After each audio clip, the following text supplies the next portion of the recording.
আসসালামু আলাইকুম। আজকে নিয়ে আসছি ভয়ানক স্বাদের চাপা শুটকি ভর্তা। ভয়ানক স্বাদ, অবশ্য ভয়ানক ঝাল দিয়েই এই ভর্তা করা। দেখে নিশ্চয়ই বোঝা যাচ্ছে কি পরিমাণ লাল টকটকে।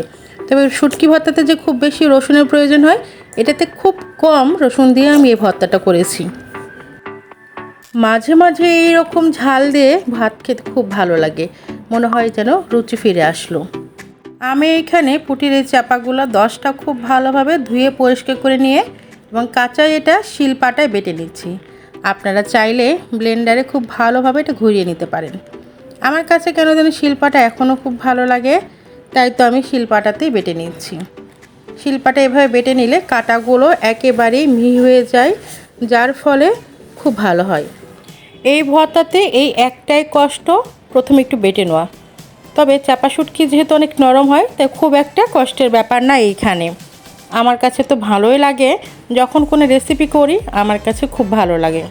তো যাই হোক, ওই দিকে আমার কিন্তু এইখানে চাপা শুটকি সবগুলো বেটে নেওয়া শেষ।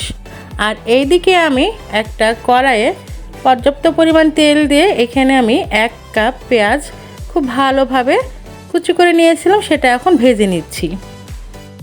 আমি এখানে 1 কাপ পেঁয়াজ নিয়েছি, আপনারা ইচ্ছা করলে আরও বেশি নিতে পারেন। এইদিকে আমার কথা বলতে বলতে কিন্তু আমার পেঁয়াজটা এইদিকে খুব ভালো মতো ভাজা হয়ে গেছে। একেবারে আমরা যেমন বেরেস্তা করার পূর্ব মুহূর্তে রাখি, আমি ঠিক সেই পর্যায়ে এসে এইখানে দিয়ে দিব মরিচের গুঁড়া। সচরাচর আমরা যখন দেখি যে শুটকি ভর্তাতে আমরা কিন্তু আস্ত মরিচ যেটা সেটাই বেটে নিই, কিন্তু এই ভর্তাটাতে আমি শুধুমাত্র মরিচের গুঁড়া দিয়ে করেছি।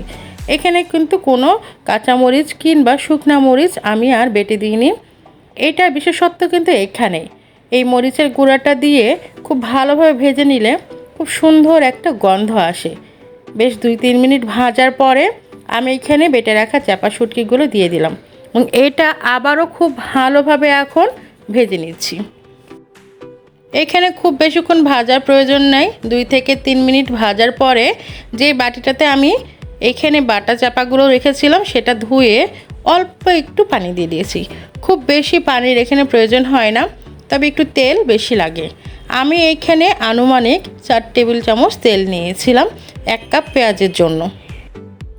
এরপরে আমি এখানে আমার স্বাদ মতো লবণ দিয়ে দিয়েছি। এই ভর্তাটা খুব বেশি মজার, কিন্তু এইখানে খুব বেশি যে উপকরণ বা আমরা শুটকি বলতে যেটা বুঝি যে না অনেক বেশি রসুনের ব্যবহার করতে হবে, একদম সেই রকম না। এখানে যে একেবারে কয়েক কোয়া রসুন দিয়ে এত সুন্দর স্বাদের ভর্তা হবে, সেটা যদি কেউ না করে একেবারে বুঝতে পারবে না। এই ভর্তার আরেকটা বিশেষত্ব হচ্ছে এটা কিন্তু অনবরত নেড়ে যেতে হবে, কিন্তু এটা আপনি হাই ফ্লেমে রান্না করতে পারবেন না। এ কারণে বললাম পুড়ে যাবে তাহলে, যেহেতু পানির ব্যবহার খুব কম। আর এইখানে আমি এই তো কিছু এখন এইখানে রসুনের কোয়া দিয়ে দিচ্ছি। 3 থেকে 4টা এইখানে বড় রসুনের কোয়াগুলোর ভিতরে আমি ছোট ছোট কুচি করে নিয়েছিলাম।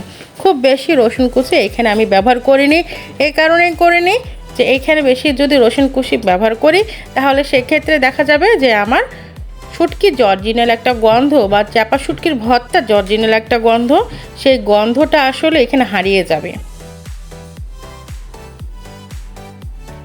রসুন দেওয়ার পরেও কিন্তু আমি বেশ ভালো মতো এইখানে নেড়ে চেড়ে নিচ্ছি এবং এইখানে কিন্তু আস্তে আস্তে যে পানি ছিল সেটা শুকিয়ে আসছে।